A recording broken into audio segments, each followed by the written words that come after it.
₹1 है मेरे पास, ₹1 में क्या मिलता है? आपका जवाब होगा कुछ नहीं मिलता है।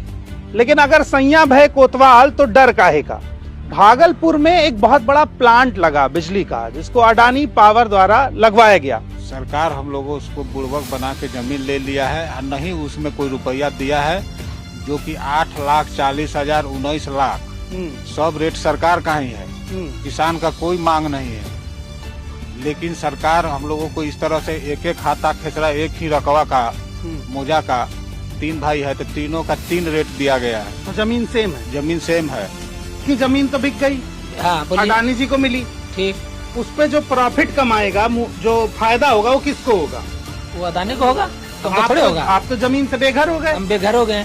जिसका पीएम के यहाँ से भी हम लोग को चिट्ठी आया था, उसमें भी भूअर्जन पदाधिकारी लिख के दिए हैं कि हम 2 रेट से जमीन लिए हैं। अच्छा। जबकि आरटीआई के तहत सरकार हम लोगों को कह रही है कि टोटल जमीन आप लोगों का 19 लाख रुपया एकड़ हमने लिया है। सरकार ने 1020 एकड़ जमीन अडानी पावर ग्रुप को 1 साल के लिए ₹1 की लीज पर दी है। ये जमीन 30 साल की लीज पर दी गई है, यानी ₹30 में 30 साल तक 1020 एकड़ जमीन अडानी को सरकार देगी। उस पर पावर प्लांट लगेगा, बिजली बनेगी और वो बिजली इन गांवों को फिर से बेची जाएगी। और जाहिर सी बात है, ऊंची दर पर बेची जाएगी, क्योंकि कोई भी कंपनी अपना मुनाफा ही देखती है।